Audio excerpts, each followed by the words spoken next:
राधे राधे जी। आज की कथा में आप सभी भक्तों का हार्दिक स्वागत है। भगवान श्री कृष्ण आपकी समस्त मनोकामनाओं को पूर्ण करें। आज है 18 मई 2026, दिन है सोमवार और आज आप सुनेंगे अधिक मास की कथा का दूसरा अध्याय। कल्प वृक्ष के समान भक्त जनों के मनोरथ को पूर्ण करने वाले, वृंदावन की शोभा के अधिपति, अलौकिक कार्यों द्वारा समस्त लोक को चकित करने वाले श्री वृंदावन बिहारी पुरुषोत्तम भगवान को मैं नमस्कार करता हूँ। श्री नारायण, नर, नरोत्तम तथा देवी सरस्वती और श्री व्यास जी को नमस्कार करके जय की इच्छा करता हूँ। आज की जो कथा है अधिक मास की, इसका प्रारंभ होगा नैमिषारण्य से। नैमिषारण्य में यज्ञ करने की इच्छा से परम पवित्र बहुत सारे ऋषि मुनि पधारे हुए थे, जैसे कि अशित ऋषि, देवल ऋषि, पैल ऋषि, सुमंत मुनि, पिप्पलायन ऋषि, सुमति ऋषि, कश्यप ऋषि, जाबाली ऋषि, भृगु ऋषि, अंगिरा ऋषि, ऋषि वामदेव, सुतीक्ष्ण मुनि, शरभंग, पर्वत ऋषि, आपस्तंभ ऋषि, मांडव्य मुनि, अगस्त्य ऋषि, कात्यायन ऋषि, ऋषि रथितर, ऋषि ऋभु, कपिल, रैभ्य मुनि, गौतम ऋषि, मुद्गल ऋषि, कौशिक मुनि, गालव ऋषि, ऋषि क्रतु, अत्रि ऋषि, बभ्रु ऋषि, त्रित मुनि, ऋषि शक्ति, बधु मुनि, बौधायन ऋषि, वसु ऋषि, कौंडिन्य मुनि, पृथु ऋषि, हारित, ऋषि ध्रुम, शंकु ऋषि, शंकृत ऋषि, ऋषि शनि, विभांडक ऋषि, पंक ऋषि, गर्ग मुनि, काणाद ऋषि, जमदग्नि ऋषि, ऋषि भरद्वाज, धूमप ऋषि, मौन भार्गव ऋषि, कर्कश मुनि, शौनक ऋषि तथा महातपस्वी शतानंद, विशाल, वृद्ध विष्णु, जर्जर, जय, जंगम, पार, पाशधर, पूर, महाकाय, जैमिनी ऋषि, महाग्रीव, महाबाहु, महोदर, महाबल, उद्दालक, महासेन, आर्त, आमलक प्रिय, ऊर्ध्वबाहु, ऊर्ध्वपाद, एकपाद, दुर्धर, उग्रशील, जलाशी, पिंगल, अत्रि ऋषि, ऋभु ऋषि, शांडीर, करुण, काल, कैवल्य, कलाधार, श्वेतबाहु, रोमपाद, कद्रु ऋषि, कालाग्नि रुद्रग, श्वेताश्वर, आद्य, शरभंग और पृथुश्रवसादि। शिष्यों के सहित ये सब ऋषि अंगों के सहित वेदों को जानने वाले, ब्रह्मनिष्ठ, संसार की भलाई तथा परोपकार करने वाले, दूसरों के हित में सर्वदा तत्पर रहने वाले, श्रौत स्मार्त कर्म करने वाले, ये सभी ऋषि मुनि नैमिषारण्य में आकर यज्ञ करने को तत्पर हुए। इधर तीर्थ यात्रा की इच्छा से सूत जी अपने आश्रम से निकले और पृथ्वी का भ्रमण करते हुए उन्होंने नैमिषारण्य में आकर शिष्यों के सहित समस्त मुनियों को देखा। संसार समुद्र से पार करने वाले उन ऋषियों को नमस्कार करने के लिए पहले से जहां वे इकट्ठे थे वहीं प्रसन्नचित्त सूत जी भी जा पहुंचे। इसके अनंतर पेड़ की लाल छाल को धारण करने वाले, प्रसन्न मुख, शांत, परमार्थ विशारद, समग्र गुणों से युक्त, संपूर्ण आनंदों से परिपूर्ण, ऊर्ध्व पुंड्रधारी, राम नाम मुद्रा से युक्त, गोपी चंदन मृत्तिका से दिव्य शंख चक्र का छापा लगाए, तुलसी की माला से शोभित, जटा मुकुट से भूषित, समस्त आपत्तियों से रक्षा करने वाले, अलौकिक चमत्कार को दिखाने वाले, भगवान के परम मंत्र को जपते हुए समस्त शास्त्रों के सार को जानने वाले, संपूर्ण प्राणियों के हित में संलग्न, जितेंद्रिय तथा क्रोध को जीते हुए जीवन मुक्त, जगत गुरु श्री व्यास की तरह और उन्हीं की तरह निष्प्रिय आदि गुणों से युक्त उनको देखकर उस नैमिषारण्य में रहने वाले समस्त महर्षिगण सहसा उठकर खड़े हो गए और विविध प्रकार की विचित्र कथाओं को सुनने की इच्छा प्रकट करने लगे। तब नम्र स्वभाव सूत जी प्रसन्न होकर सब ऋषियों को हाथ जोड़कर बारंबार दंडवत प्रणाम करने लगे। ऋषि बोले, हे सूत जी, आप चिरंजीवी तथा भगवत भक्त हो। हम लोगों ने आपके योग्य सुंदर आसन लगाया है, तो हे महाभाग, आप थके हुए हैं, यहाँ बैठ जाइए। ऐसा सब ब्राह्मणों ने कहा। इस प्रकार बैठने के लिए कहकर जब सब तपस्वी और समस्त जनता बैठ गई, तब विनयपूर्वक तपोवृद्ध समस्त मुनियों से बैठने की अनुमति लेकर प्रसन्न होकर आसन पर सूत जी बैठ गए। तदनंतर सूत जी को सुखपूर्वक बैठे हुए और श्रम रहित देखकर पुण्य कथाओं को सुनने की इच्छा वाले समस्त ऋषि यह बोले, हे सूत जी, हे महाभाग, आप भाग्यवान हैं। भगवान व्यास जी के वचनों के हार्दिक अभिप्राय को गुरु की कृपा से आप जानते हैं। क्या आप सुखी तो हैं? आज बहुत दिनों के बाद कैसे इस वन में पधारे? आप प्रशंसा के पात्र हैं। हे व्यास शिष्य शिरोमणे, आप पूज्य हैं। इस असार संसार में सुनने योग्य हजारों विषय हैं, परंतु उनमें श्रेयस्कर थोड़ा सा और सारभूत जो हो वो हम लोगों से कहिए। हे महाभाग, संसार समुद्र में डूबते हुए को पार करने वाला तथा शुभ फल देने वाला, आपके मन में निश्चित विषय जो हो वही हम लोगों से कहिए। हे अज्ञान रूप अंधकार से अंधे हुओं को ज्ञान रूप चक्षु देने वाले, भगवान के लीला रूपी रस से युक्त, परमानंद का कारण, संसार रूपी रोग को दूर करने में रसायन के समान जो कथा का सार है वह शीघ्र ही कहिए। इस प्रकार शौनक आदि ऋषियों के पूछने पर हाथ जोड़कर श्री सूत जी बोले, हे समस्त मुनियों, मेरी कही हुई सुंदर कथा को आप लोग सुनिए। हे विप्रो, पहले मैं पुष्कर तीर्थ को गया, वहाँ स्नान करके पवित्र ऋषियों, देवताओं तथा पितरों को तर्पण आदि से तृप्त करके तब समस्त प्रतिबंधों को दूर करने वाली यमुना के तट पर गया। फिर क्रम से अन्य तीर्थों को जाकर गंगा तट पर गया, पुनः काशी आकर अनंतर गया तीर्थ पर गया, पितरों का श्राद्ध करके तब त्रिवेणी पर गया। तदनंतर कृष्णा के बाद गंडकी में स्नान करके पुनः ऋषि के आश्रम पर गया, धेनुमती में स्नान कर फिर सरस्वती के तीर पर गया। वहाँ हे विप्रो, त्रिरात्रि उपवास कर गोदावरी गया, फिर कृतमाला, कावेरी, निर्विंध्या, ताम्रपर्णिका, तापी, वैहायशी, नंदा, नर्मदा, शर्मदा आदि नदियों पर गया, पुनः चर्मनवती में स्नान करके पीछे सेतुबंध रामेश्वर पहुंचा। तदनंतर नारायण का दर्शन करने के हेतु बद्री बन गया। तब नारायण का दर्शन कर वहाँ तपस्वियों को अभिनंदन कर पुनः नारायण को नमस्कार कर और उनकी स्तुति कर सिद्ध क्षेत्र पहुंचा। इस प्रकार बहुत से तीर्थों में घूमता हुआ कुरु देश तथा जांगल देश में घूमता घूमता फिर हस्तिनापुर में गया। हे द्विजो, वहाँ यह सुना कि राजा परीक्षित राज्य को त्याग कर बहुत सारे ऋषियों के साथ परम पुण्यपद गंगा तीर गए हैं और उस गंगा तट पर बहुत से सिद्धि है भूषण जिनका, ऐसे योगी लोग और देवर्षि वहां पर आए हैं। उसमें कोई निराहार, कोई वायु भक्षण कर, कोई जल पीकर, कोई पत्ते खाकर, कोई श्वास ही को आहार कर, कोई फलाहार कर और कोई तो फेन का आहार करके रहते हैं। हे द्विजों, उस समाज में कुछ पूछने की इच्छा से हम भी गए। वहाँ ब्रह्म स्वरूप भगवान महामुनि व्यास के पुत्र, बड़े तेज वाले, बड़े प्रतापी, श्री कृष्ण के चरण कमलों को मन से धारण किए हुए श्री सुखदेव जी आए।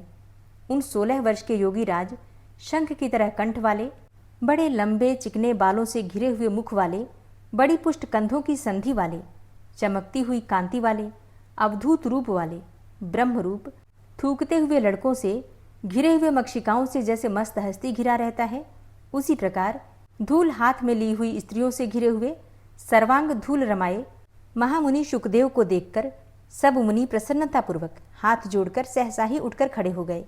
इस प्रकार महामुनियों द्वारा सत्कृत भगवान शुक को देखकर पश्चाताप करती हुई अर्थात पछताती हुई स्त्रियां और साथ के जो बालक थे जो उनको चिढ़ा रहे थे, दूर ही खड़े रह गए और भगवान शुक को प्रणाम करके अपने अपने घरों की ओर चले गए।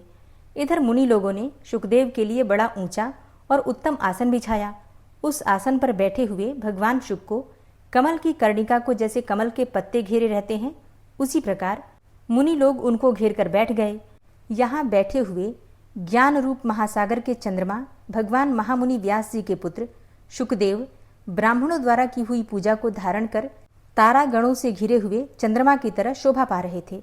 हरे कृष्णा। आज की कथा का यहीं पर समापन करती हूँ। इसके आगे का वृतांत आप सुनेंगे कल की कथा में। और अब आप सुनेंगे श्री पद्म पुराण का आज का अध्याय। श्री सूत जी कहते हैं कि हे महात्माओं, साधुओं का हित करने वाली विश्व पावनी महाभागा गंगा जी जहाँ पर्वतमालाओं को भेद कर बड़े वेग से बाहर निकली हैं, वह महान तीर्थ गंगा द्वार के नाम से विख्यात है। पितृभक्त भी वही निवास करते थे।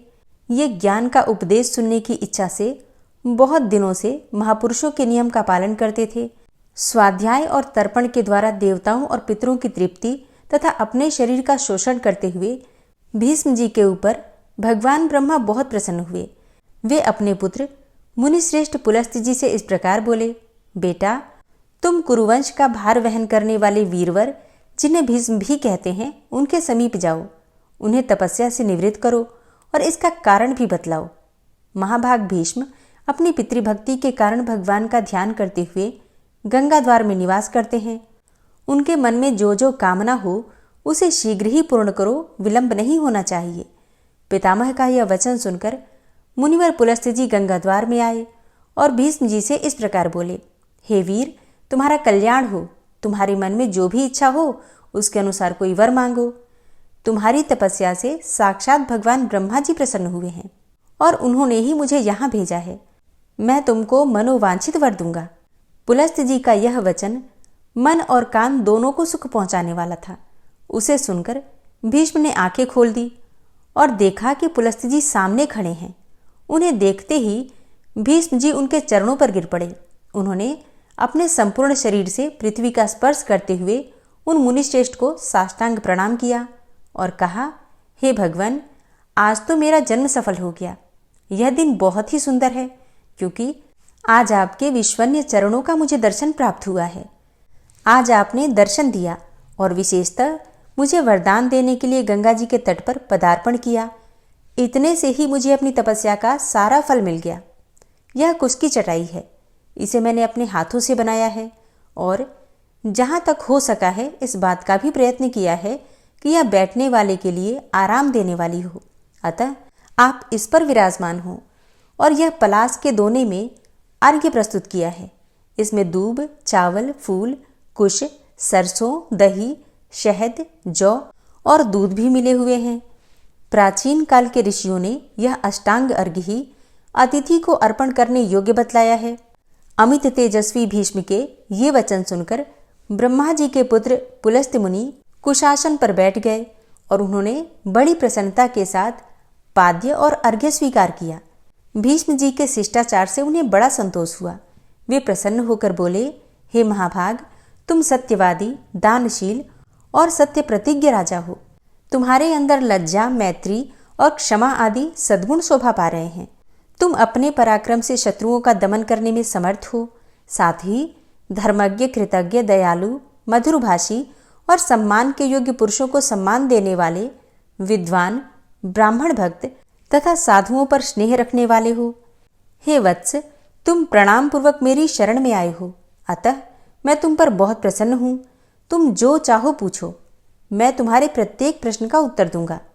भीष्म जी ने कहा, हे भगवान, पूर्व काल में भगवान ब्रह्मा जी ने किस स्थान पर रहकर देवताओं आदि की सृष्टि की थी, यह मुझे बताइए। उन महात्मा ने कैसे ऋषियों तथा देवताओं को उत्पन्न किया, कैसे पृथ्वी बनाई, किस तरह आकाश की रचना की और किस प्रकार इन समुद्रों को प्रकट किया, भयंकर पर्वत, वन और नगर कैसे बनाए और मुनियों को, प्रजापतियों को, श्रेष्ठ सप्तर्षियों को और भिन्न भिन्न वर्गों को अर्थात वायु को, गंधर्वों को, यक्ष, राक्षसों, तीर्थों, नदियों, सूर्य आदि ग्रहों तथा तारों को भगवान ब्रह्मा ने किस तरह उत्पन्न किया, इन सब बातों का वर्णन कीजिए। तब पुलस्त जी ने कहा, हे पुरुष श्रेष्ठ, भगवान ब्रह्मा साक्षात परमात्मा हैं। वे पर से भी पर तथा अत्यंत श्रेष्ठ हैं। उनमें रूप और वर्ण आदि का अभाव है।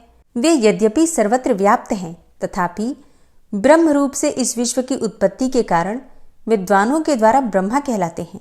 उन्होंने पूर्व काल में जिस प्रकार सृष्टि की रचना की वह सब मैं बता रहा हूँ, सुनो। सृष्टि के प्रारंभ काल में जब जगत के स्वामी ब्रह्मा जी कमल के आसन से उठे तब सबसे पहले उन्होंने महत्तत्व को प्रकट किया।